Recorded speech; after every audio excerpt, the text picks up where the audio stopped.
What's up, baby? So, Ian Garry is going to stick it up against Islam Makhachev this weekend. And if you check my picks video and you're coming here from that, this is the promised postscript. If you're new to the channel and you want to go check out my picks video or anything else I've done, hit like and subscribe. Go check that out. Go ahead, comment down here if you think I'm out of line.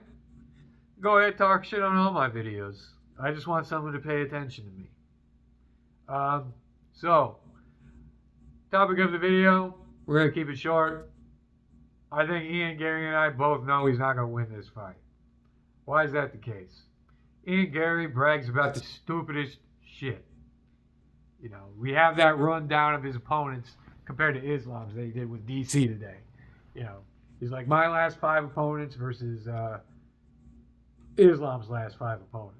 Which he only named 4 because he didn't want to throw his friend Charles under the bus. He said Bilal, which Islam beat the guy who beat Bilal.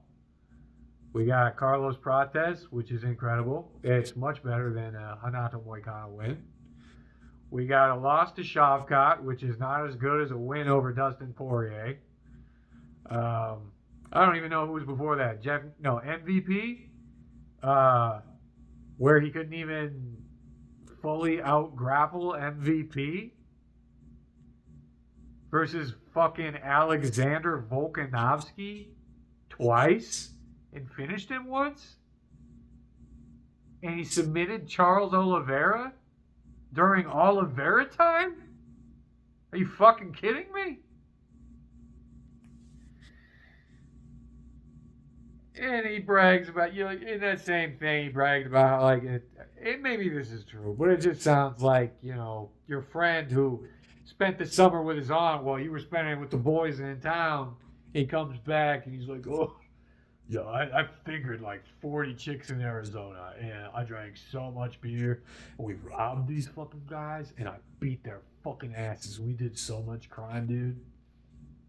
You know, it just speaks of like, yeah, listen, I know you're capable of some shit, but you're kind of taking advantage of the fact that I wasn't there.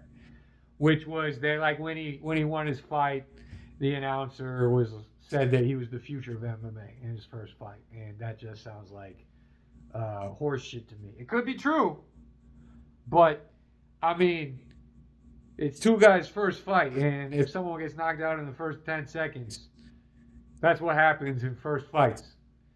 Usually both guys are terrible. But it's not just that weird comparison. It's not just that Delulu, I'm the chosen one. I've had to go against all odds. I'm better than everyone. I will prove I'm better than everyone. He's, you know, bragging about that Shavkat loss is fucking nuts.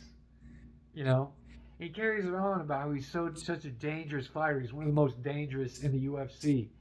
I haven't looked it up, but I'd like to see what the difference is in KOs between Islam and Ian. I think it'd be a lot closer than we think. But bragging about that Shavkat loss, you know, it was competitive, but it's not close. I think you can give Shavkat 4 rounds to 1, honestly. And Ian Garry, you know, the big moment at the end of that fight in round 5 was Ian Garry putting a choke on Shavkat, but it was pretty clear Ian didn't know how to finish the choke. And that was with Charles Oliveira in his corner. So his little training arc in Brazil, I don't think that's going to make him any effective enough on the ground. You know, as Islam said, maybe Charles would teach him how to tap faster. All due respect to Charles, St. Charles, you were the best. But constantly having to prove yourself, it's like an affirmation to himself that he needs to win, that he's going to win the fight. And I can already see that, you know, with the Shavkat loss, how he talked about, like, I went out there on short notice when no one would fight this boogeyman who got all finishes, and I took him to a decision, and he's in the hospital. When he got smudged for 4 rounds. What the fuck are you talking about, dude? What are you so proud of? What are we supposed to be impressed by? You know, that you defended some takedowns? That you didn't throw enough to win rounds? Come on.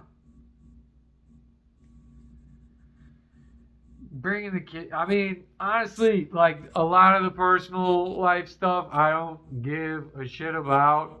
I think it's pretty funny, actually.